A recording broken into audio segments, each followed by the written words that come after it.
आप सभी का हार्दिक स्वागत है एजुकेशन हब की इस ऑनलाइन प्लेटफॉर्म में। आज से हम स्टार्ट करेंगे बेसिक इलेक्ट्रिकल का लेक्चर नंबर 1। तो जैसा कि हम यहाँ पर स्टार्ट करेंगे तो इसमें हम देखेंगे सबसे पहले कि हमारा इलेक्ट्रिकल इंजीनियरिंग होता क्या है, इलेक्ट्रिकल इंजीनियरिंग ब्रांच है क्या, इसमें क्या क्या चीज़ें पढ़ते हैं, इन सब चीज़ों के बारे में।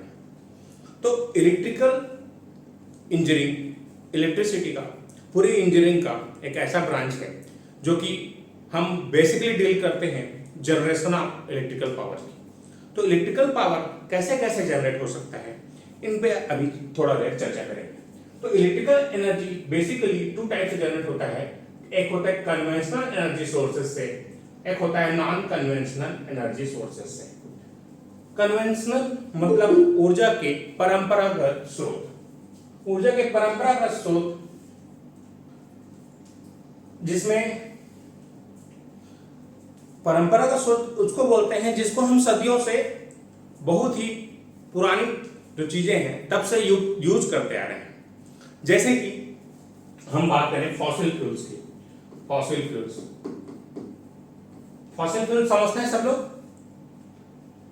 जैसे कि ऊर्जा के हम लोगों ने पढ़ा होगा, फॉसिल फ्यूल्स मतलब होता है गैर,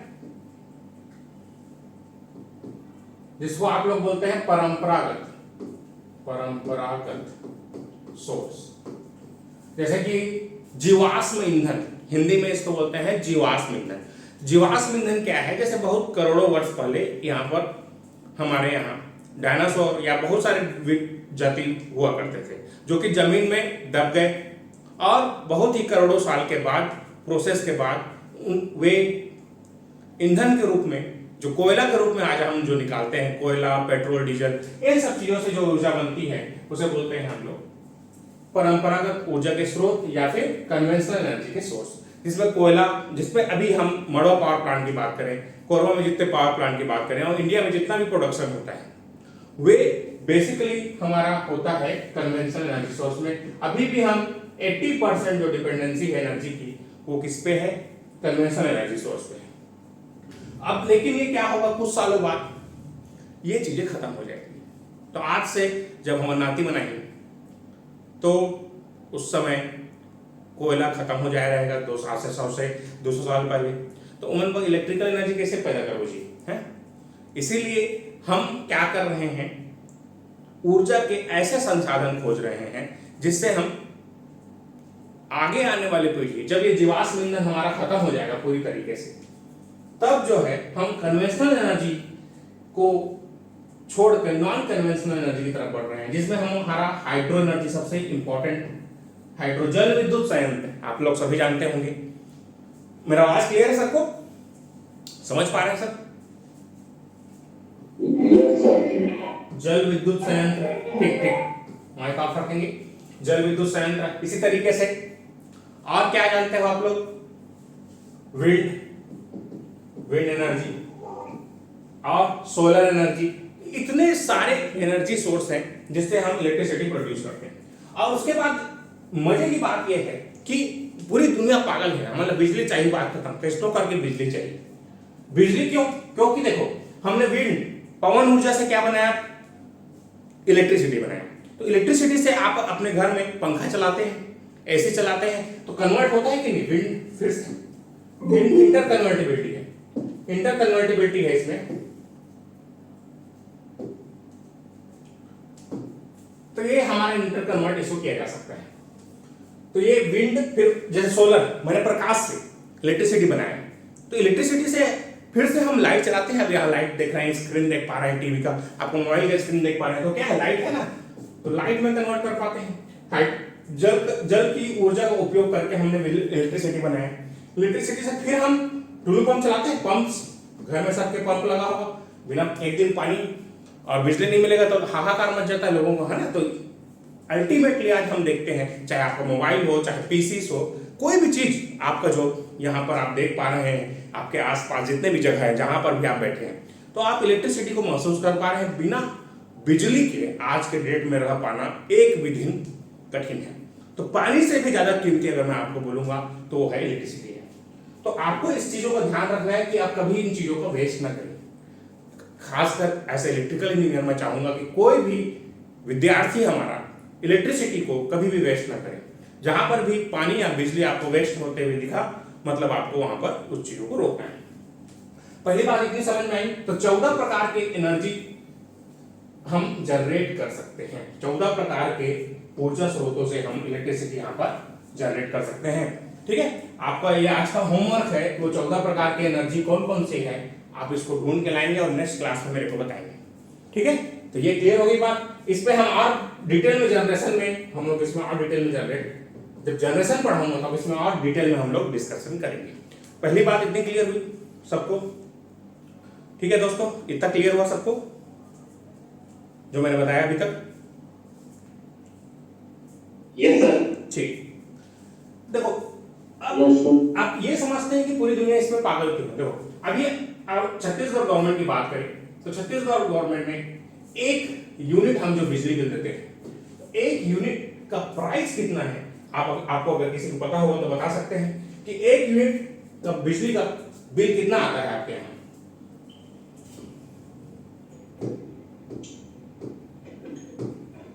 4 से 5 रुपए से। हाँ, 6 रुपए 22 पैसे। बहुत बढ़िया। तो अभी अगर डोमेस्टिक इलेक्ट्रिकल की बात करें, जो घरेलू है, मैं कमर्शियल की बात नहीं करूंगा, मैं बात करूंगा घरेलू। तो एक यूनिट का जो प्रोडक्शन कॉस्ट है जो अभी आपको पड़ता है 3.7 रुपए प्रति यूनिट पड़ता है, बिजली बिल हाफ करके। तो इतना बिल आपको देना पड़ता है एक यूनिट का। तो एक यूनिट का मतलब क्या होता है, इसकी बात समझते हैं। 1 किलोवाट आवर मतलब 1000 वाट अगर आप 1 घंटे चलाते हैं तो आपको इतना रुपए बिजली बिल देना पड़ेगा। वर्ल्ड में ऐसा दूसरा एनर्जी ही नहीं है जो इतना कम पैसे में आपको एनर्जी दे। तो इतना बड़ा एनर्जी हम इतने कम रुपए में यूज कर पाते हैं, इसका एकमात्र विकल्प है हमारा इलेक्ट्रिकल एनर्जी। इसलिए पूरी दुनिया पागल है, हमको कैसे भी करके बिजली चाहिए, बात खत्म। बस कुछ नहीं, हमको इलेक्ट्रिसिटी प्रोडक्शन करना है, चाहे वो किस नॉन कन्वेंशनल से हो चाहे नॉन कन्वेंशनल से हो, क्योंकि इलेक्ट्रिसिटी ही एकमात्र ऐसा चीज है जिसको हम बल्क में जनरेट कर सकते हैं और दूर तक उसको ट्रांसपोर्ट कर सकते हैं with the help of transmission line. और जहां पर कोयला रिंग है या दूसरी चीजें नहीं, वहां तक उन चीजों के बारे में पहुंचा सकते हैं। क्योंकि आज की दुनिया में जितनी भी डिवाइसेस चलती हैं, जितने भी इक्विपमेंट चलते हैं, वो कहीं ना कहीं बिजली से ही चलते हैं। चलिए, तो ये हो गई इलेक्ट्रिकल इंजीनियरिंग की बात। अब बात करेंगे इलेक्ट्रिकल इंजीनियरिंग में हम लोग को क्या क्या चीजें हमको पढ़ना रहता है। आज हम बेसिकली इलेक्ट्रिकल सर्किट चालू किए हैं, तो इसमें हम सीखेंगे कि हमको क्या क्या चीजें इलेक्ट्रिकल इंजीनियरिंग में पढ़ना पड़ता है और क्यों पढ़ते हैं हम लोग। इलेक्ट्रिकल इंजीनियरिंग हम लोग डील करते हैं बड़े बड़ी चीजों में, जैसे कि per unit cost of production कितना होगा, पर यूनिट प्रोडक्शन कैसे निकालेंगे, एक यूनिट बिजली बिल कैसे निकालते हैं, इसके बारे में पढ़ते हैं हम लोग। उसके बारे में पढ़ते हैं इफिशियंसी कितना होगा, कितना हम एनर्जी देंगे तो कितना हमको एनर्जी मिलेगा। वोल्टेज रेगुलेशन के बारे में पढ़ना पड़ता है हमको इलेक्ट्रिकल इंजीनियरिंग में। पावर सिस्टम में डिटेल में बताऊंगा। पावर फैक्टर के बारे में पढ़ना पड़ता है, पावर फैक्टर का क्या रोल है, और लॉसेस, ट्रांसमिशन में लॉसेस कितने होंगे। तो ये सब हम इलेक्ट्रिकल इंजीनियरिंग में डील करते हैं। और यहाँ पर हमारा बल्क में पावर का रिक्वायरमेंट होता है, इसलिए यहाँ पर पावर होता है मेगावाट में, किलोवाट में। लेकिन यहाँ पर अगर मैं फ्रीक्वेंसी की बात करूं तो फ्रीक्वेंसी यहाँ पर दोस्तों 50 हर्ट्ज होता है। आपको बोलेगा पूरी दुनिया में, पूरे इंडिया में कितना एनर्जी या पावर की जो फ्रीक्वेंसी है वो कितनी है बोलेगा, तो आपको आग बंद करके 50 हर्ट्ज लगा देना है।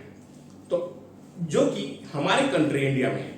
बाकी जैसे विकसित जो राष्ट्र हैं, जैसे कि बात करें चाइना, जापान, अमेरिका, तो इन सब में 60 हर्ट्ज फ्रीक्वेंसी चलता है। तो हमारे यहाँ पूछेगा पावर फ्रीक्वेंसी कितना है तो 50 हर्ट्ज। बाकी जो डेवलप्ड कंट्रीज है वहां पर और ज्यादा फ्रीक्वेंसी यूज होता है 60 हर्ट्ज, लेकिन हमारे ऑल ओवर इंडिया फ्रीक्वेंसी कितनी होती है 50 हर्ट्ज। अब मैं यहीं पर बात करूंगा डिफरेंस किसकी, इलेक्ट्रॉनिक और इलेक्ट्रिकल में क्या डिफरेंस है। तो इलेक्ट्रिकल और मैंने भी आपको बताया बल्क में हम लोग डील करते हैं। वहीं पर मैं बात करूं इलेक्ट्रिकल इंजीनियर की या इलेक्ट्रॉनिक इंजीनियर की, तो वो बात करते हैं कॉम्पैक्टिबिलिटी की, कॉम्पैक्ट, और वो लोग बात करते हैं ऑटोमेशन की, ऑटोमेटिक, जैसे ऑटोमेटिक स्विच गियर्स होते हैं, ये सब चीजें इलेक्ट्रॉनिक्स में पढ़ते हैं हम लोग। पोर्टेबिलिटी, हम जैसे मोबाइल को पोर्टेबल बना सकते हैं, आप हाथ में लेके घूमते हैं, आप कहीं भी रख के पढ़ सकते हैं। तो ये पोर्टेबिलिटी जो है वो इलेक्ट्रॉनिक इंजीनियर्स की देन है। कंट्रोल की बात करें तो ये इलेक्ट्रॉनिक इंजीनियर्स की देन है। तो ये दोनों में डिफरेंस है इलेक्ट्रिकल और इलेक्ट्रॉनिक्स में। क्लियर हुई बातें आपको सबको? कंट्रोल, ये डिफरेंस है। यहां पर milli volt, milli ampere, few कुछ वाट में बात करते हैं हम लोग। पावर बहुत कम रहता है यहाँ पर, मतलब पावर कम रहता है, लेकिन यहाँ पर जैसे आपको मोबाइल में आपका प्रोसेसर होगा, है ना, ऑक्टा कोर प्रोसेसर, मेगाहर्ट्ज, तो मेगाहर्ट्ज जैसे आप रेडियो सुनते हैं 103.2 मेगाहर्ट्ज किलोहर्ट्ज पर, इस टाइप का, तो ये मेगाहर्ट्ज में रहता है, गीगाहर्ट्ज में रहता है जो आपका मोबाइल का प्रोसेसर है। तो ये यहाँ पर फ्रीक्वेंसी ज्यादा है। तो ये आप बेसिकली डिफरेंस है इलेक्ट्रिकल इलेक्ट्रॉनिक्स में, यहाँ फ्रीक्वेंसी ज्यादा रहता है, पावर कम रहता है। वहीं पर इलेक्ट्रिकल की बात करें तो इलेक्ट्रिकल में जो है पावर ज्यादा, फ्रीक्वेंसी कम, तो इसलिए पावर फ्रीक्वेंसी नाम दिया गया है 50 हर्ट्ज। इतनी बातें क्लियर हुई सबको? आगे बढ़े। ठीक, अब बात इस पे आती है कि जो हमारा, अगर इलेक्ट्रिकल इंजीनियरिंग जो है डिफिकल्ट ब्रांच है, ऐसा बोलते हैं, one of the toughest branch in electrical engineering. ऐसा क्यों बोलते हैं? क्योंकि देखिए, अगर आप बिजली को फील करने जाएंगे तो ये बहुत ही डिफिकल्ट है। आप दोनों उदाहरण देखिए, है ना, पूरी पांचों सेंस हमारी काम करना बंद कर देता है। हम उन चीजों को कैसे सीखें जिसको हम महसूस नहीं कर सकते? इसीलिए हमारे वैज्ञानिकों ने नोटेशन दिए हैं, नियम दिए हैं, जिससे हम उन चीजों के बारे में सीख सकें जिसको हम महसूस नहीं कर सकते। तो यहां पर नोटेशंस का उपयोग करेंगे इस तरीके से, सिंबल्स का यूज करेंगे सीखने के लिए। तो देखिए दोस्तों ध्यान से, अगर ये प्लस और माइनस इस तरीके से लिखा हुआ है, प्लस और माइनस लिखा हुआ है, अगर अभी मैं बात करूंगा, अब इलेक्ट्रिकल सर्किट हमारा स्टार्ट हो रहा है, तो इसमें हम बात करते हैं अभी कि अगर आपका पॉजिटिव से करंट निकल रहा है, पॉजिटिव टर्मिनल से अगर करंट बाहर आ रहा है, दैट इज सोर्स। तो ये हमारा सोर्स है। इसको क्या बोलते हैं हम इलेक्ट्रिकल की भाषा में? सोर्स। एग्जाम में अगर सोर्स क्या है, सिंक क्या है, मतलब जो सोर्स मतलब जो दान देता है, जो एनर्जी देता है, डिलीवर करता है। अगर ऐसी बात आई तो आप याद रखिएगा, जहां पर भी पॉजिटिव टर्मिनल से करंट बाहर आ रहा है, आउट हो रहा है, दैट इज सोर्स। अब ऐसा टर्मिनल जहां पर करंट पॉजिटिव में करंट एंटर कर रहा है, दैट इज सिंक। इसे बोलते हैं सिंक। क्लियर होगी बात? सोर्स क्या है, सिंक क्या है, सबको क्लियर है बात? सोर्स किसको बोलते हैं, सिंक किसको बोलते हैं? ठीक है दोस्तों, क्लियर हुई बात इतनी छोटी सी? आगे बढ़े।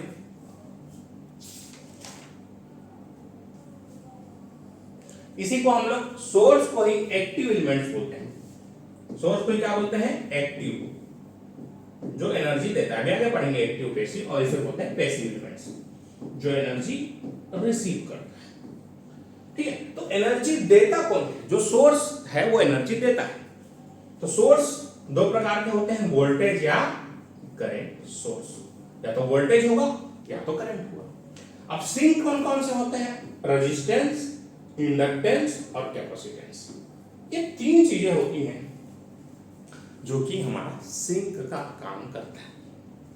क्लियर हो गई बातें? सोर्स क्या है, सिंक क्या है? तो पॉजिटिव टर्मिनल से अगर करंट आउट हो रहा है, बाहर निकल रहा है, तो वो होगा हमारा सोर्स, या इसी को बोलेंगे active element, the elements which gives the energy to the circuits, which receive the energy from the circuit, that is called sink. दाता और ग्राही, जो एनर्जी देगा दाता, जो एनर्जी लेगा वो ग्राही। क्लियर होगी बातें दोस्तों सबको? इतनी बातें, आगे बढ़े। ठीक, चलिए अगर मैं बात करूंगा कि इंसान को बिजली की नजर से देखें तो क्या होगा, इलेक्ट्रिकल की है ना, मेरी नजरों से देखो, बिजली की नजर से देखते हैं तो कैसे दिखेगा इंसान? तो इंसान कुछ इस तरीके से दिखेगा दोस्तों। देखिए, अगर बिजली की नजर से हम अगर इंसान को देखेंगे तो कुछ नहीं, बस ये रेजिस्टेंस की तरह इस तरीके से दिखेगा, है ना? अब अगर अर्थिंग ऑफेस में छुआ होगा, है ना, प्लस माइनस, तो ये इस तरीके से करंट एंटर करेगा, इसलिए हमको झटका लगता है कई बार। ठीक है, तो हमारे शरीर का प्रतिरोध एक एग्जाम में पूछा था कितना होता है, 1 किलो में, याद रखिए। एक स्वस्थ शरीर का प्रतिरोध कितना होगा अगर आपसे पूछा जाए तो कितना बोलेंगे आप लोग? 1000 ओम। कितना होता है दोस्तों? 1000 ओम। ठीक, क्लियर हो गई बातें? चलिए अब आगे बढ़ते हैं, कुछ बेसिक चीजें मैं आपको यहां क्लियर करवा रहा हूं। ठीक है, चलिए इसके बाद बात करेंगे हम लोग दो चीजों के बारे में। आप लोगों ने अक्सर सुना होगा सर्किट थ्योरी और एक होता है नेटवर्क थ्योरी। कई लोग को अभी तक कंफ्यूजन होता है भाई सर्किट क्या है और नेटवर्क क्या है, क्या दोनों एक ही है, क्या कि दोनों अलग हैं? तो इन पे आज विचार करते हैं कि सर्किट क्या है और नेटवर्क क्या है। बहुत ही बेसिक चीजों से लेके चल रहा हूं, बहुत ही छोटी छोटी जो चीजें हैं उनको लेके हम चल रहे हैं और पूरी डिटेल के साथ आपको आगे वीडियो मिलेंगे। चलिए ठीक है, तो चलिए सबसे पहले सर्किट समझते हैं कि सर्किट है क्या। सर्किट जैसे देखिए इस तरीके से,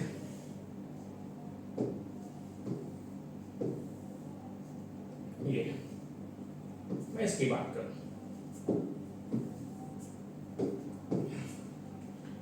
ये हमारा है सर्किट।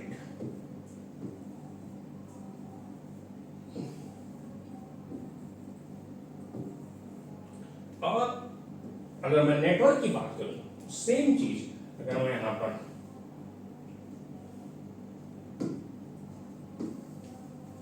इसकी चीज को मैं अगर इस तरीके से लिख दूं, ये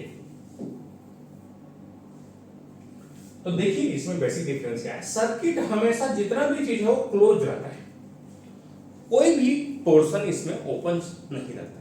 जितने भी टर्मिनल हैं अपने आप में कंप्लीट रहते हैं, इसको हम बोलते हैं सर्किट।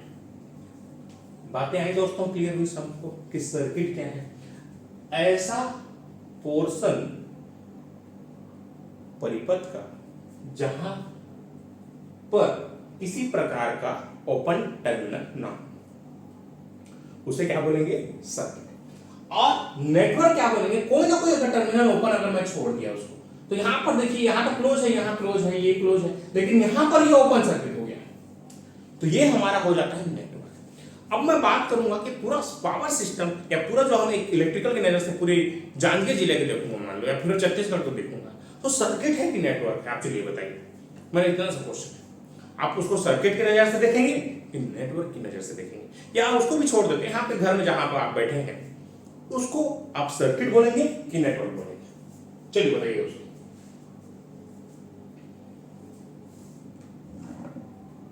जल्दी से सर एक बार क्वेश्चन रिपीट करेंगे, आवाज ठीक से नहीं आ रहा था।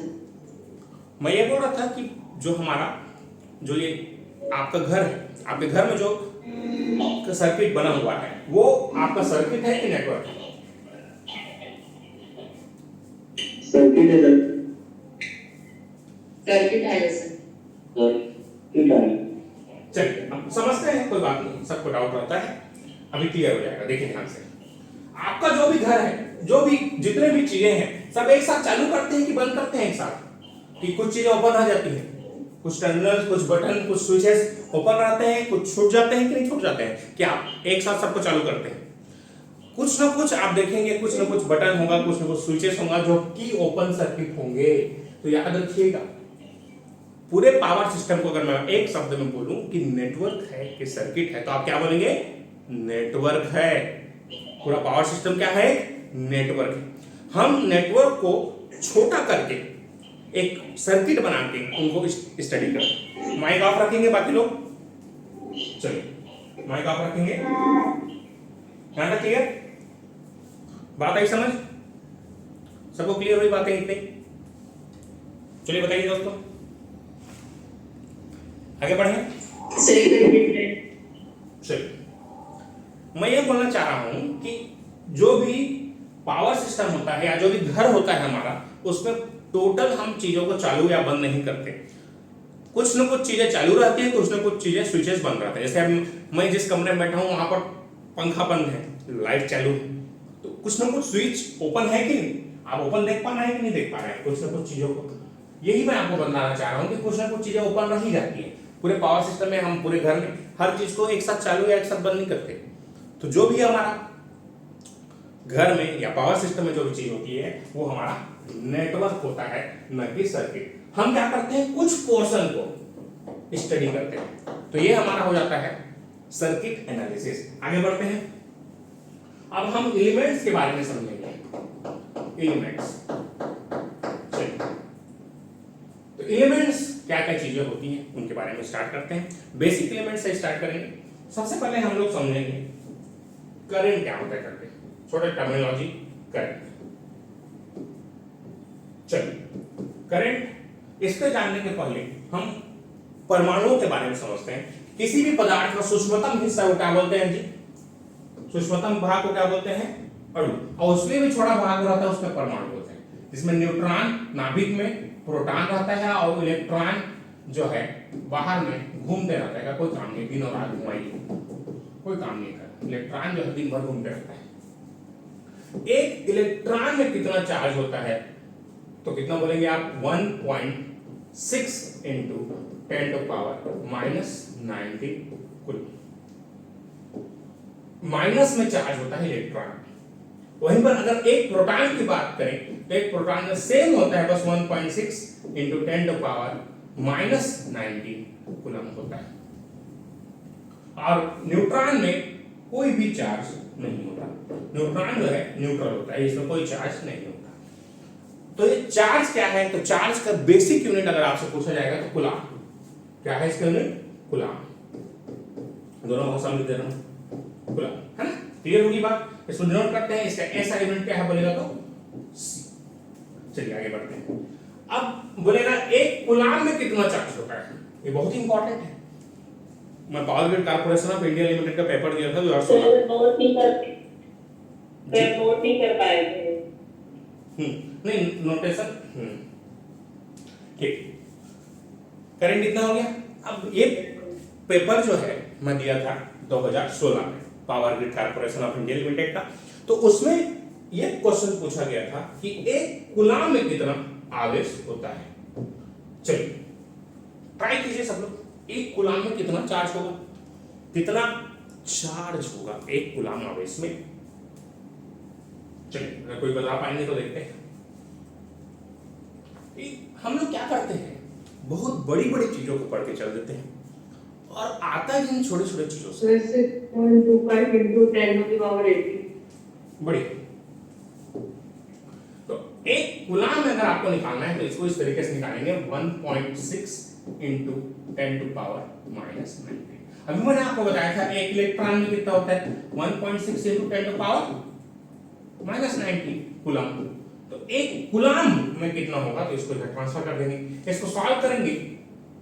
तो देखिए इसको बटे 10 देखना, सॉल्व करना सिखा रहा हूं। थोड़ा सा मैथमेटिक्स है, आपको आना चाहिए।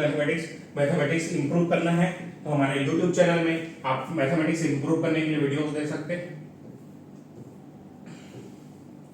गुणा 10 की घात कितना हो जाएगा? 19 ऊपर चला जाएगा। अब एक काम करो, इसको घटा दो, 5 8 फिर 5 गुणा, इसको कितना लिख सकते हो?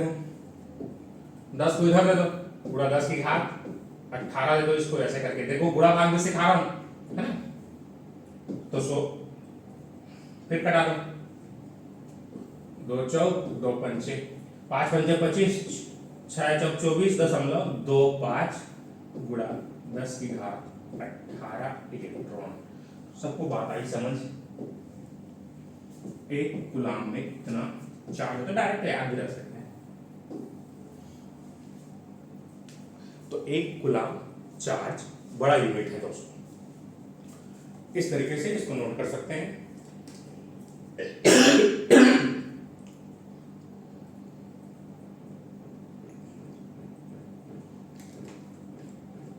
क्लियर होगी बात? एक कूलम में क्लियर हो गया? चलिए, बहुत बढ़िया। अब बात करते हैं करंट की।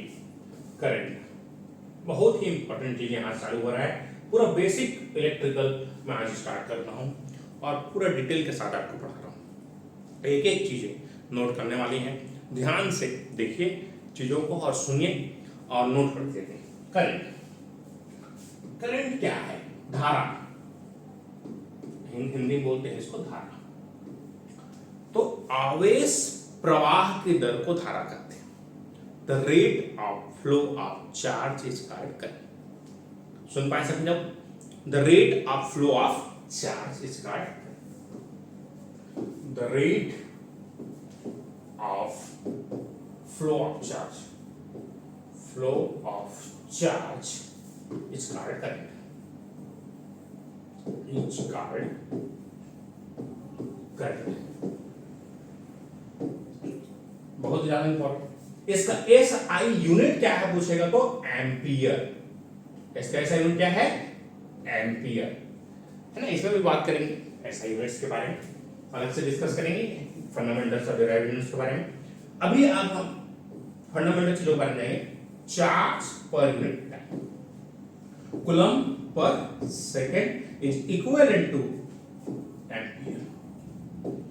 अब एक एम्पियर में कितना चार्ज फ्लो होगा ये पूछेगा तो एक कूलम आवेश एक सेकंड में जब प्रवाहित होता है, एक कूलम आवेश जब एक सेकंड में प्रवाहित होता है, एक सेकंड में जब फ्लो होता है उसे बोलते हैं एक एम्पियर। तो अभी मैंने आपको सिखाया था कि एक कूलम कितना होता है। एक कूलम कितना होता है दोस्तों? अभी मैंने बताया आपको 6.25 into 10 to power 18 इतना इलेक्ट्रॉन एक सेकंड में फ्लो होता है, उसे हम एक एम्पियर कहते हैं। मैं एक पेपर दिया था एसएससी जेई का, उसमें ये क्वेश्चन पूछा गया था कि एक एम्पियर में कितना चार्ज फ्लो होता है पर सेकंड। तो ये देखिए, एक एम्पियर बोले चाहे एक कूलम बोले, दोनों के लिए सेम चीज 6.25 into 10 to power 18 इलेक्ट्रॉन्स। कोई तकलीफ किसी को? आ गया बात समझ? बात आई समझ? इतनी सी बात, ठीक है? क्लियर होगी बात यहां तक? Yes sir. ठीक। अब बात करेंगे वोल्टेज की। इसको हिंदी में बोलते हैं विभव, या इसी को आगे पढ़ेंगे हम विभव तक बोलते हैं। तो सबसे पहले समझते हैं कि विभव या पोटेंशियल क्या है। इसी को पोटेंशियल भी बोलते हैं कई बार, है ना। पोटेंशियल भी बोलते हैं इसी को, पोटेंशियल। चलिए समझते हैं ये क्या। तो अगर मैं बात करूं पोटेंशियल की, तो देखिए अगर एक टेस्ट चार्ज है, एक परीक्षण आवेश एक टेस्ट चार्ज है जो कि अनंत में रखा हुआ है। कहां पर रखा हुआ है? अनंत, बहुत दूर, मान लो जांजगीर से बिलासपुर बहुत दूर है। तो इस तरीके से अब इसको लाना है किसी विद्युत क्षेत्र में। चलिए समझते हैं कि विद्युत क्षेत्र क्या है। तो विद्युत क्षेत्र क्या है? आवेश के आसपास का वह एरिया जहां तक उसका इफेक्ट होता है, जहां तक उसका प्रभाव होता है। जैसे मेरा प्रभाव आप मेरे क्लास में जितने लोग हैं वहां तक है। अब क्लास के बाहर कौन बैठा है उस पर मेरा प्रभाव है क्या? मेरा क्षेत्र है क्या वो? क्या मैं बाहर जो घूम रहे हैं उनको बोलूं आके पढ़ो यहाँ पर कर? मेरा बात मानेगा? नहीं मानेगा भाई, है ना। तो काम कर, अपन काम करके वो कहा पढ़ के नहीं आए। तो ये मेरा दायरा है। वैसे चार्ज के आसपास का वह दायरा जहां तक उसका प्रभाव होता है उसे विद्युत क्षेत्र कहते हैं। इसको इलेक्ट्रोमैग्नेटिक फील्ड्स में जब हम स्टडी करेंगे तो और डिटेल पढ़ेंगे। तो चार्ज के आसपास का वह क्षेत्र जहां तक उसका प्रभाव होता है उसे विद्युत क्षेत्र कहते हैं, इलेक्ट्रिक फील्ड। अब एक टेस्ट चार्ज है, एक परीक्षण आवेश है जो कि अनंत में रखा हुआ है। मान लो बहुत दूर में कोई आदमी है, उसको मेरे को उठा के यहाँ लाना है। तो अपने आप आ जाएगा क्या कि उसको उठा के लाना पड़ेगा? उठा के लाने पड़ेगा तो कुछ ना कुछ काम करना पड़ेगा ना, वर्क करना पड़ेगा। वही वर्क जो हमको करना पड़ता है उसी को इलेक्ट्रिकल की भाषा में बोलते हैं वोल्टेज। ये वोल्टेज बराबर होता है work done per unit charge. Work done per unit charge exam में एसएससी जेई में एक बार पूछा गया था क्वेश्चन 2020 में। कूलाम, देखिए वर्क डन का यूनिट क्या होगा, जूल, वर्क का यूनिट क्या होता है, जूल पर कूलाम। तो एक एग्जाम पूछा गया था, जूल पर कूलाम इक्विवेलेंट है किसके, है ना? तो आप लोग सुने होंगे सलमान खान गाना, लगे 440 वोल्ट छूने से तेरे वोल्ट, है ठीक है, ठीक। तो यहाँ पर फिजिक्स अलग चलता है, वहाँ पर इलेक्ट्रिसिटी अलग चलता है सल्लू भाई का, है ना? तो वहाँ पर भाई कुछ भी कर सकते हैं, है ना? तो वहाँ पर वोल्टेज जनरेट कराते हैं, ठीक। तो ये वोल्ट याद रखिए, है। तो जूल पर कूलाम इक्विवेलेंट है किसके बोलेगा, तो वोल्ट। कोई तकलीफ दोस्तों किसी को, यहाँ तक आई बात समझ सबको? इसका ऐसा यूनिट क्या होता है, ठीक, क्लियर होगी बात? चलिए, तो ये बहुत ही इंपॉर्टेंट चीज है, इसको याद रखिएगा। इसका ऐसा यूनिट क्या है, और जूल पर कूलाम, ये किसी एग्जाम डायरेक्ट पूछ दिया था, जूल का प्रति कूलाम बराबर है किसके, तो वोल्ट के। तो इसका ये डेफिनेशन इस तरीके से हमको याद रखना है, ठीक है। आगे बढ़ते हैं, तो ये होगी आपको वोल्टेज की। अब बोलते हैं पोटेंशियल डिफरेंस क्या है सर, पोटेंशियल का डिफरेंस क्या है, तो समझते हैं। जैसे एग्जांपल के लिए मैं इसको पानी टंकी वाले कंसेप्ट से समझाता हूं। मान लेते हैं यहाँ पर पानी का टैंक है, चलिए देखिए पानी का टैंक है, ये एक पानी का टैंक यहाँ पर रखा हुआ है, एक पानी का टैंक यहाँ रखा हुआ है। अब देखिए पानी का टैंक अलग अलग लेवल में है, अलग अलग लेवल में होने के कारण इन दोनों में डिफरेंस है, किसका, लेवल का, ठीक है। तो डिफरेंस है लेवल का। तो अगर मैं इन दोनों को इस तरीके से पाइप से जोड़ दूं, पाइप से अगर जैसे ही मैं इन दोनों को जोड़ दूंगा तो क्या होगा, यहां से जो पानी है यहां फ्लो होना चालू हो जाएगा कि नहीं हो जाएगा, हाई से low level, just like that. उस तरीके से यहां का पोटेंशियल VA है, यहां का पोटेंशियल VB है, दोनों का अंतर कितना है सर, तो VA माइनस VB, इसी को बोलते हैं पोटेंशियल डिफरेंस, VAB। अब एग्जाम में पूछा जाता है ये सदिश राशि है कि अदिश राशि है, सदिश है मतलब कि अदिश है, स्केलर है कि वेक्टर है, हाँ? स्केलर कि वेक्टर, क्या है जी बताइए, वेक्टर की स्केलर, वेक्टर है कि स्केलर है? तो आप याद रखिएगा ये हमारा स्केलर क्वांटिटी है, एक अदिश राशि है। इसी तरीके से अगर मैं धारा की भी बात करूं, धारा भी हमारा स्केलर क्वांटिटी है, क्योंकि ये वेक्टर एडिशन को फॉलो नहीं करता। इसका एक और कारण है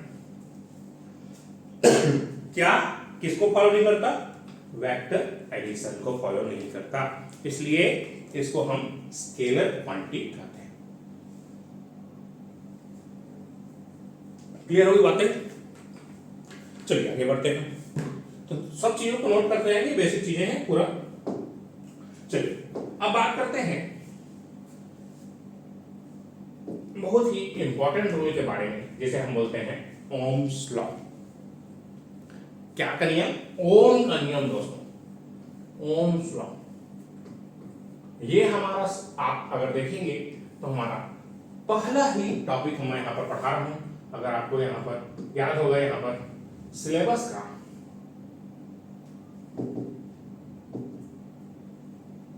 देखिए, यहां पर आप देख पा रहे हैं, तो सिलेबस का ये पहला पोर्शन है आपका। देखिए यहीं से स्टार्ट हुआ चीजें, बेसिक इलेक्ट्रिकल इंजीनियरिंग पढ़ रहे हैं, DC circuit, Ohm's law, register, resistivity, Kirchhoff law, यहां तक मैं आज आपको क्लास कराने वाला हूं। तो ये हमारा पहला लेक्चर है, इसमें हम DC circuits, Ohm's law, resistance, resistivity, Kirchhoff law यहां तक आज डिस्कस करेंगे। तो लाइन टू लाइन पढ़ा रहा हूं, एक एक चीजें, वो भी डिटेल में, पूरा बेसिक से लेकर तो अंत तक बने रहिए, पूरी चीजें आपको समझ में आएंगी। चलिए आगे बढ़ते हैं। तो हम कहां पर थे, वहां पर आते हैं वापस, ओम का नियम, ठीक है। क्लियर? ऑनलाइन क्लासेस है, आपको जिम्मेदारी ज्यादा है आपकी, मेरे से भी ज्यादा आपको एक्टिव रहना है, जो भी चीजें समझ में आएंगी उसको पूछना है, और जो भी चीजें डाउट है वो क्लियर किया जाएगा लास्ट में। चलिए ओम का नियम, ओम्स लॉ, ठीक है। तो समझते हैं ओम भैया के बारे में। चलिए ओम्स लॉ, तो ये अगर मैं बात करूं ओम्स लॉ की,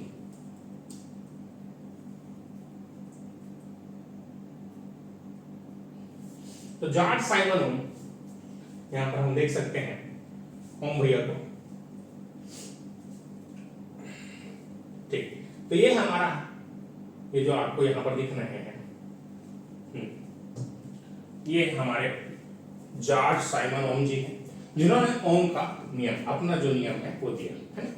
किसने दिया नियम? ओम भैया ने। चलिए तो समझते हैं कि ओम भैया ने क्या बोला। दिख तो बहुत खतरनाक रहे।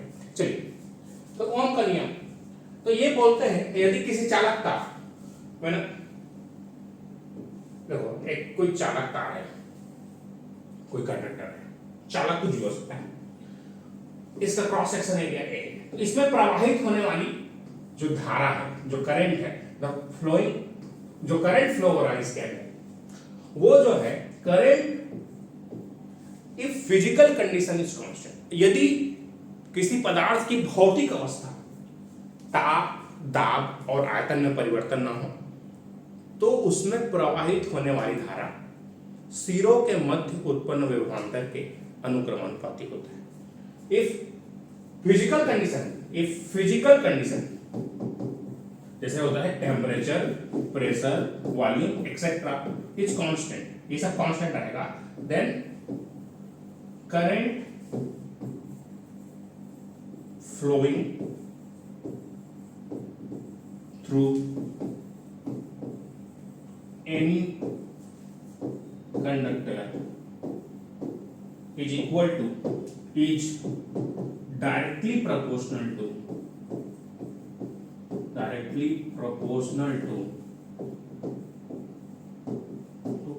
applied voltage across it, है ना। तो दोनों भाषाओं में बता रहा हूं। देखिए भाषा कोई चीज नहीं है जैसे आपको कमजोर बना देगी, भाषा आपको सपोर्ट करती है ना। तुम मेरी बातों को समझते ही नहीं हो, तो भाषा ऐसी है, समझेंगे भी, समझने का प्रयास करेंगे। अक्रॉस की बात आई समझ। Voltage is proportional to current, ये बोलता है ओम का नियम। ओम भैया यही बोलते हैं कि भाई वोल्टेज जो है अनुक्रमानुपाती होता है, प्रोपोर्शनल होता है किसके? करंट के। जितने शक्कर डालोगे उतने मीठा लगेगी, वही तो बात। Voltage is proportional to current. चलिए समझते हैं। V बराबर R I, प्रोपोर्शनलिटी को हटाते हैं तो कांस्टेंट आता है R, जहां R को बोलते हैं प्रतिरोध, रेजिस्टेंस, जहां R को क्या बोलते हैं? प्रतिरोध, ठीक। प्रतिरोध या हिंदी में इसको बोलते हैं रेजिस्टेंस, दोनों भाषाओं में बता रहा हूं, है ना। तो कोई तकलीफ नहीं है, इंग्लिश मीडियम वाले रहे चाहे हिंदी मीडियम वाले रहे, ठीक है। प्रतिरोध या रेजिस्टेंस, ठीक है। माइक ऑफ रखेंगे। V बराबर आ रही, या फिर R का मान अगर यहां से निकालेंगे तो V बाई I, इसे बोलते हैं प्रतिरोध, ठीक है। अब इसका सिंबल, इसका मात्रक, ऐसा यूनिट क्या होता है इसका?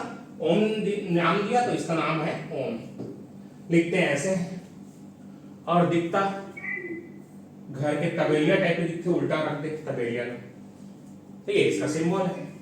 आप इसको कहीं पर भी देख सकते हैं, है ना, ठीक। तो ये देखिए इसका सिंबल, क्लियर हुई बात है।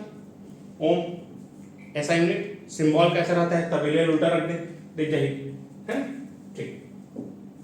तो ये हो गया। और चिन्ह कैसे लिखता है? वर्ड फॉर वर्ड, ये इसका प्रतिरोध, प्रतीक चिन्ह, इसे बोलते हैं प्रतीक चिन्ह। तो ये लिखा है, ये इसका नाम है, आपको ओम पढ़ना है, चिन्ह रहेगा, इसको डिनोट करेंगे R से। क्लियर हो गई बातें? तो ये होगी बात रेजिस्टेंस।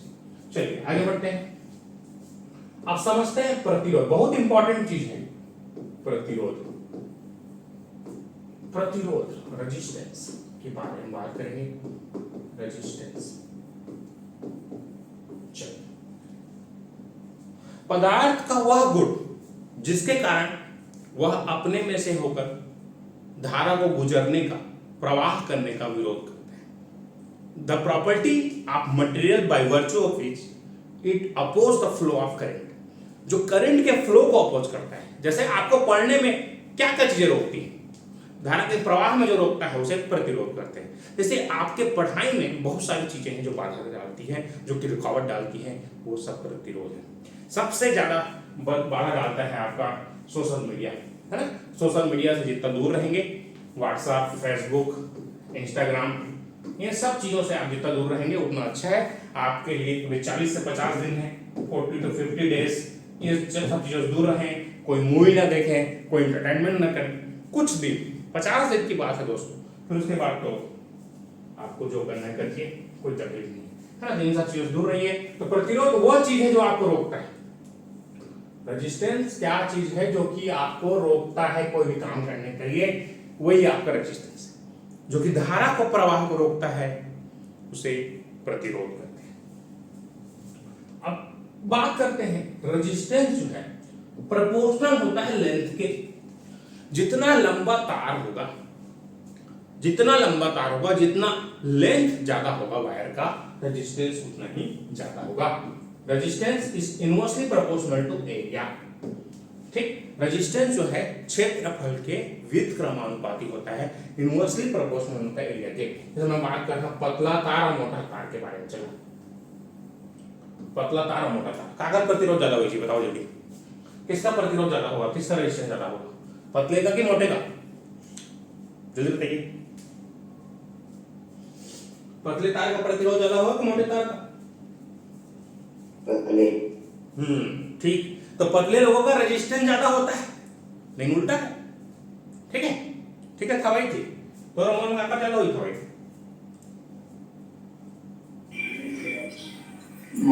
ठीक, बढ़िया। ठीक है, तो पतले तार का प्रतिरोध ज्यादा, हाँ ठीक है ना, बहुत ज्यादा है। 1 कुंटल के अंदर ज्यादा कम रहती है रेजिस्टेंस। ठीक है, आगे बढ़े। चलिए, तो अब इन दोनों को मिलाएंगे तो प्रोपोर्शनल होगा लेंथ बाय एरिया। तो यहां से रेजिस्टेंस को हटाएंगे तो ए शब्द देख के सब रोना हाथ हुई थी, तेरा नाम है रो। जो सिंबल का नाम क्या है, रो। रो ए सब लेस एल बाय ए, इस सिंबल का नाम क्या है, रो। इसको बोलते हैं प्रतिरोधकता। आगे बात करेंगे। तो रेजिस्टेंस का जो यूनिट होता है रो एल बाय ए। रो क्या है, विशिष्ट प्रतिरोध है। आपके जीवन में बहुत सारे लोग होते हैं जो विशिष्ट होते हैं, उनमें से एक ये है विशिष्ट, है ना। जैसे प्रतिरोध का विशिष्ट प्रतिरोध, स्पेशल रेजिस्टेंस, स्पेशल रेजिस्टेंस, है ना, इसको बोलते हैं, या इसी को बोलते हैं रेजिस्टिविटी। रेजिस्टिविटी, प्रतिरोधकता, हिंदी दोनों भाषाओं में बता रहा हूं, प्रतिरोधकता, प्रतिरोधकता। ठीक है, चलिए इसका यूनिट समझते हैं हम लोग। इसका यूनिट क्या है, ये है क्या, इसके बारे में बात करेंगे। तो रो क्या है, यहाँ पे एरिया का मतलब कंडक्टर के एरिया, क्रॉस सेक्शन एरिया है इसका मतलब, अनुप्रस्थ काट का क्षेत्रफल, क्रॉस सेक्शन एरिया। जो एरिया है मतलब एक वायर लेंगे, उसको बीच से काट देंगे, तो जितना मोटाई होगा, जितना मोटा होगा, उसे बोलेंगे क्रॉस सेक्शन एरिया। ठीक है, इस तरीके से जो एरिया निकलता है ना तार का, ठीक, इसे बोलते हैं क्रॉस सेक्शन एरिया। अब बात करते हैं रेजिस्टिविटी के बारे में। तो रेजिस्टिविटी जो है क्या, तो रेजिस्टेंस बराबर रो एल बाई ए। तो अगर मैं रो की बात करूंगा यहाँ पर, तो रो इक्वल टू क्या हो जाएगा, आर इंटू ए बाई ए। का यूनिट क्या होता है, मीटर का वर्ग होता है कि एरिया का बटे मीटर। और इसका मैंने बताया था ओम। ओम मीटर से मीटर कट गया, तो इसका यूनिट होता है ओम मीटर। इसका ऐसा यूनिट क्या होता है दोस्तों, ओम मीटर। क्लियर होगी बात? चलिए आगे बढ़े, चलिए आगे बढ़ते हैं। ये इसका यूनिट होता है ओम मीटर। अब बात करते हैं, अगर मैं एरिया, अगर रिपीट कीजिए ना। हाँ ठीक है, बता रहा हूँ, देखिए ध्यान से। थीन वायर और ये अपना ये क्या बोलते हैं, थिक वायर, थिन वायर इसमें जी हाँ थिन वायर। देखिए अभी थोड़ा देर में आ रहे हैं डिटेल में। थिन वायर में देखिए पाइप समझिए, पाइप जानते हैं, आपके पास नल में पानी आता है, पाइप होगा। अब ये बताइए पतले पाइप में ज्यादा पानी फ्लो होगा कि मोटे पाइप में ज्यादा फ्लो होगा, बताइए सर। मोटे वाले में, हाँ वही है। तो पाइप आप मान लीजिए, पाइप को आप क्या मान लीजिए, रेजिस्टेंस, है ना। पाइप को मान लीजिए वायर, कंडक्टर। पाइप्स दिख पा रहे हैं यहाँ पर, आपको दिख रहा होगा ये देख पा रहे हैं सब लोग? जी सर, जी सर। हाँ, अब यहाँ पर आपको दिख रहा होगा, ये देखिए आप, यहाँ पर डिफरेंट टाइप के पाइप्स यहाँ पर रखे हुए हैं। मैं अगर आपसे बात करूं, पूछूं, जैसे यहाँ पर मैं इन सबको ले लेता हूं और आपसे पूछता हूं कि भाई कौन सा ऑयल लगा पाइप पानी फ्लो होगा, इसमें, इसमें कि इसमें, फर्स्ट सेकंड थर्ड बताइए। सर चौड़े मुंह वाले, ठीक वाले। हाँ, दो वाले में होगा ना, क्योंकि देखिए इसमें एरिया ज्यादा है तो पानी इससे ज्यादा फ्लो होगा। पानी मतलब करंट, क्लियर होगी बातें? पानी मतलब करंट, करंट ज्यादा, प्रतिरोध रोकने वाला कम है। अब पतला पाइप है तो इसको रोकने वाला ज्यादा है, इस तरीके से रोकने वाला जहां ज्यादा है, रोकने वाला कम है, इसकी बात हो रही है। तो ये पतला पाइप, मोटा पाइप, पानी ज्यादा, देखो करंट और रेजिस्टेंस एक दूसरे के व्युत्क्रमानुपाती होते हैं। करंट ज्यादा, रेजिस्टेंस कम, करंट कम, रेजिस्टेंस ज्यादा, व्युत्क्रमानुपाती। इसीलिए आप ध्यान दिए होंगे, जो आपके घर में एसी चलाना है, इंडक्शन चलाना है, हीटर चलाना है, तो उसके लिए मोटा वायर यूज करते हैं आप लोग, है ना, 16 एम्पियर वाला स्विच यूज करते हैं, ठीक है। और जहां पर आपको छोटी चीजें चलानी है, एलईडी चलाने हैं, माइक ऑफ रखेंगे, ठीक है। बात आ गई समझ सबको यहां तक? एरिया 1 है, लेंथ 1 मीटर है, एरिया 1 लेंथ 1, तो आपका रो जो है बराबर होगा आर की। माइक ऑफ रखेंगे, जिसका भी माइक ऑन है माइक ऑफ रखेंगे, क्लियर हुई बात? चलिए आगे बढ़ते हैं। तो ये रेजिस्टेंस है क्या? एकांक लंबाई, एकांक अनुप्रस्थ काट के क्षेत्रफल के प्रतिरोध को विशिष्ट प्रतिरोध कहते हैं। एकांक लंबाई, एकांक लंबाई, एकांक अनुप्रस्थ काट के क्षेत्रफल के प्रतिरोध को विशिष्ट प्रतिरोध कहते हैं। Unit cross section area, unit length, resistance of material is called specific resistance और स्पेशल रेजिस्टेंस। कुछ स्पेशल तो होते हैं, हमारी लाइफ में भी होते हैं। सर थोड़ा धीरे धीरे बोलिए ना, दिख नहीं पा रहे हैं। ठीक ठीक, अभी नोट्स, हाँ ठीक है। एकांक लंबाई, नोट कर, मैं लिखा दे रहा हूं, विशिष्ट प्रतिरोध, है ना, मैं लिख दे रहा हूं यहाँ पर, है ना, विशिष्ट प्रतिरोध, इसको डिनोट करते हैं रो से, या इसी को बोलते हैं स्पेशल रेजिस्टेंस, है ना। चलिए, एकांक लंबाई, एकांक लंबाई एवं एकांक, एकांक मतलब एक, अनुप्रस्थ काट, अनुप्रस्थ काट, क्रॉस सेक्शन एरिया के प्रतिरोध को विशिष्ट प्रतिरोध, विशिष्ट प्रतिरोध कहते हैं। लिखने पे नहीं, अभी आपको समझने में ज्यादा ध्यान देना है, विशिष्ट प्रतिरोध कहते हैं। क्लियर होगी बात? यूनिट लेंथ या unit cross section area, resistance is called special resistance, ठीक है। इसका यूनिट क्या होता है सर? इसको डिनोट करते हैं रो से, यूनिट होता है ओम मीटर, क्या होता है? ओम मीटर। क्लियर हो गई बातें सब? चलिए आगे बढ़ते हैं, विशिष्ट प्रतिरोध, स्पेशल रेजिस्टेंस के बारे में। इंग्लिश मीडियम वालों को दिक्कत तो नहीं हो रहा है कोई? हाँ समझ गए ना? Unit length, unit length, unit cross section area. वैसे भी आपको एग्जाम में ये सब चीज पूछने वाला नहीं है, बस ये पूछेगा आपको, ये पूछेगा और ये पूछेगा। चलिए अब बात करते हैं, एक एग्जाम में पूछा गया था, जेईई का एग्जाम में दे रहा था एक एग्जाम, उसमें पूछा गया था विशिष्ट प्रतिरोध निर्भर किस पे करता है? किस पे निर्भर करता है? चलिए, निर्भर किस पे करता है? डिपेंड किस पे करता है सर? डिपेंडेंस, डिपेंड किस पे करता है? किस पर निर्भर करेगा?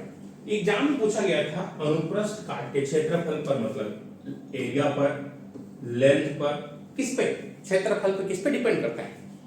तो आपको बताना है। अब ये मैंने आपको बताया था, जैसे रेजिस्टेंस इक्वल टू रो, मतलब एरिया जब 1 था और लेंथ 1 था, उसका जो प्रतिरोध था, उसका जो रेजिस्टेंस था, उसको हमने स्पेशल रेजिस्टेंस नाम दिया था। ना तो ये क्षेत्रफल पर निर्भर करता है, ना तो ये लंबाई पर निर्भर करता है, लेंथ पर निर्भर करता है, बल्कि ये डिपेंड करता है कि बना किससे। जैसे एग्जांपल के लिए मैं प्रैक्टिकल चीजें समझा रहा हूँ। मेरे क्लास में भी 15-20 लोग जुड़े हुए हैं लगभग, और बहुत सारे लोग पढ़ रहे हैं यूट्यूब के माध्यम से या दूसरे चीजों के माध्यम से। तो पढ़ाई तो सबके लिए यूनिफॉर्म है, लेकिन जो मार्क्स डिस्ट्रीब्यूशन है, जो मार्क आता है आपका, जो नंबर आता है, वो व्यक्ति विशेष के लिए वेरी करता है। वो किस पे निर्भर करता है? व्यक्ति विशेष पे, कि वो आदमी कैसा है, वो विद्यार्थी कैसा है, वो स्टूडेंट कैसा है, इस पर निर्भर करता है। उसी तरीके से जो आपका स्पेशल रेजिस्टेंस है वो निर्भर करता है कि वो बना किससे, किस पदार्थ से बना है, किस मटेरियल से बना है। पदार्थ पर निर्भर करता है सर, कौन सा मटेरियल से बना है ना। टेम्परेचर पे डिपेंड करता है कि टेम्परेचर उस समय था कितना, टेम्परेचर पे भी वेरी करता है ये चीज, है ना। समय समय की बात है, पारा गर्म है, अभी बात मत करो भाई, टेम्परेचर पे डिपेंड करता है, समय की बात है। जैसा कि मैं पढ़ा रहा हूँ, एसी चल रहा है तब तक ठीक है, एसी चलना बंद हो जाएगा, पंखा चलना बंद हो जाएगा, तो मेरा भी है जो बिहेवियर है वो चेंज हो जाएगा। तो समय के साथ, टेम्परेचर के साथ ये चीजें समय चेंज होती है। तो याद रखिएगा ये किस पे डिपेंड करता है? केवल पदार्थ पे और टेम्परेचर पे। भाई इस पदार्थ बना, जैसे एग्जांपल के लिए मैं बात करूं कॉपर, सबसे अच्छा चालक कौन है? अभी ये बात करते हैं। सबसे पहले समझते हैं चालकता के बारे में, यहां तक क्लियर हुए तो चालकता बात करते हैं। चालकता, कंडक्टेंस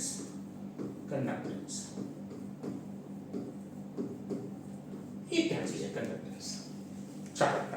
तो प्रतिरोध के व्युत्क्रम को चालकता कहते हैं।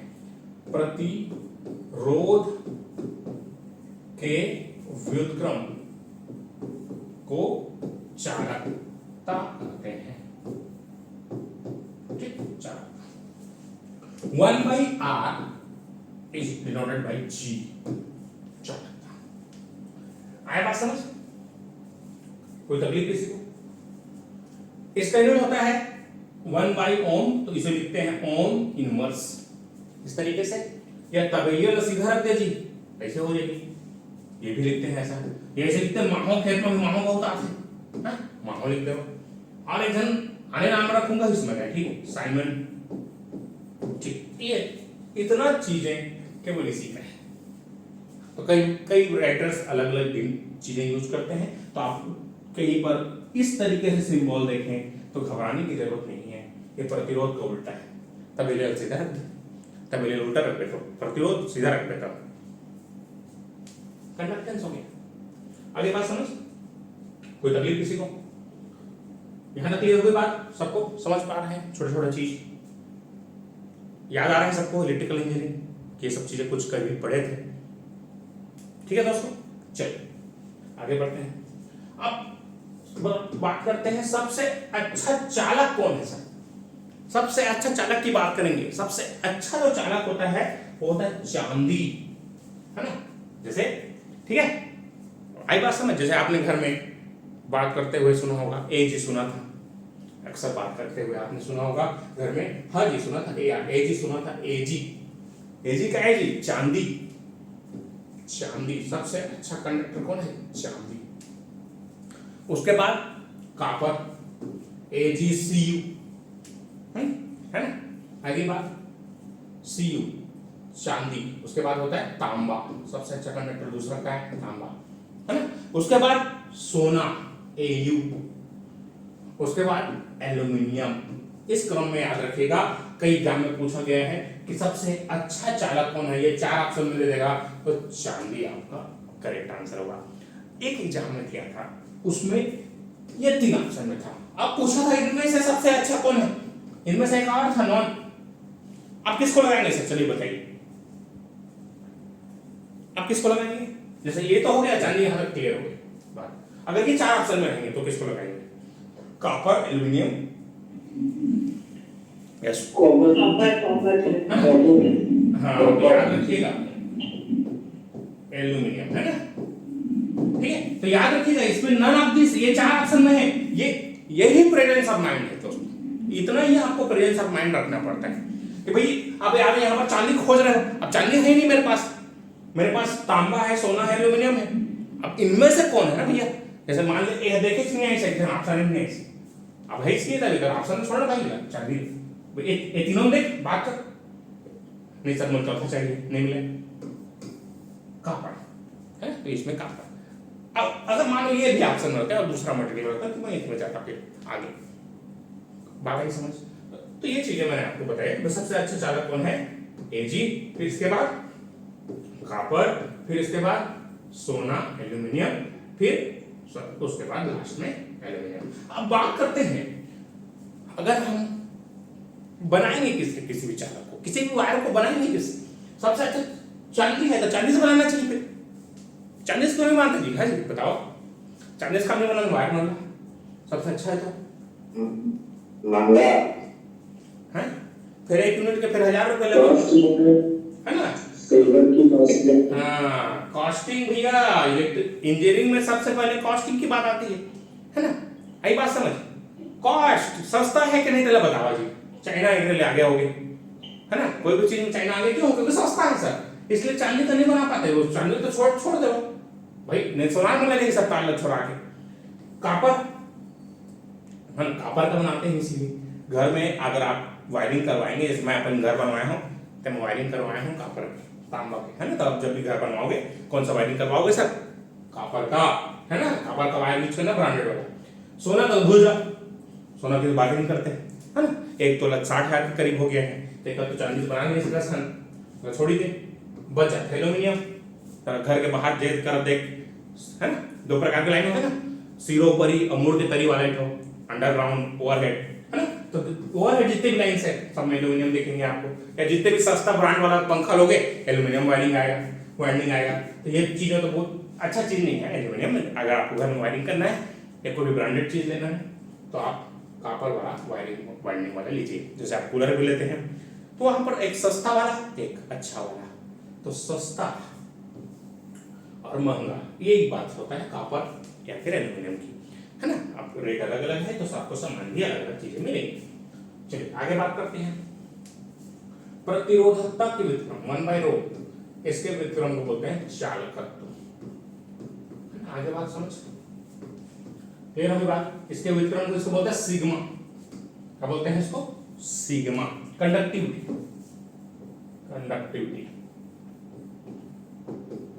ठीक है। आगे बात समझ क्लियर होगी। इसका यूनिट होता है 1/ओम मीटर। ऐसे बोलते हैं ओम मीटर इनवर्स ऐसे बोलते हैं माहो मीटर इनवर्स। इस तरीके से बहुत सारे असाइनमेंट मीटर इनवर्स भी लिख सकते हैं। तो ये यूनिट्स आप देख के रखिए। तो बात क्लियर होगी बात यहाँ तक क्लियर होगी सबको। कोई तकलीफ किसी को यहाँ तक देखिए जल्दी कोई तकलीफ किसी को जी जल्दी बताइए। यहाँ तक क्लियर होगी बात। चलिए अब क्वेश्चन करते हैं 1-2 क्वेश्चन न्यूमेरिकल। सर ये लास्ट में जो बताए हैं वो उसके यूनिट बताए हैं। हाँ ये चलिए कंडक्टिविटी का हाँ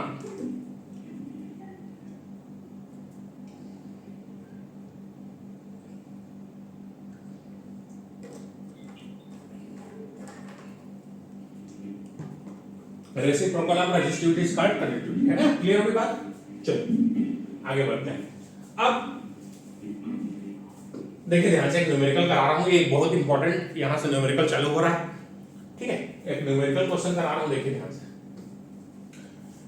अब बोलेगा क्वेश्चन लिखिए एक चालक तार का प्रतिरोध एक चालक तार का प्रतिरोध 2 ओम है 2 ओम है। तार को खींचकर लंबाई को 2 गुना कर दिया गया तो नया रेजिस्टेंस कितना हो जाएगा। क्वेश्चन दूसरी भाषा में लिख दे रहा हूं।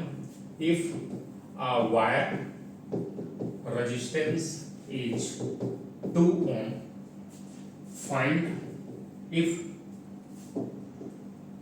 if length is increased by 2 times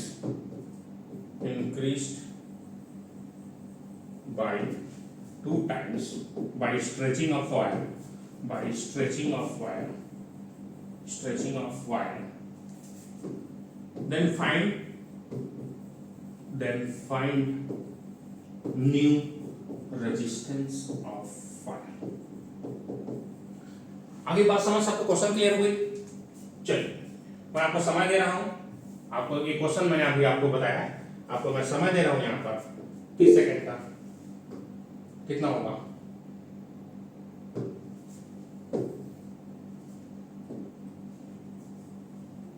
eight times बढ़ेगा सर। बहुत बड़ी 8 टाइम्स बढ़ेगा कि 8 आंसर होगा, दोनों में अंतर है दोस्त।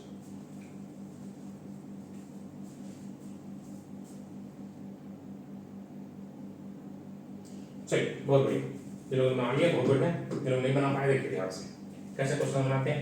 मैं एक वायर लेता हूँ, चलिए देखिए ध्यान से, एक वायर लेता हूँ, मान लेते हैं वायर, ये वायर था, मान लेते हैं इसका लेंथ L था। क्या था दोस्त? L था इसका लेंथ। क्रॉस सेक्शनल एरिया जो है A था, इसका रेजिस्टेंस था R, रेजिस्टिविटी था रो। अब मैंने क्या किया, इसको मैंने लेंथ को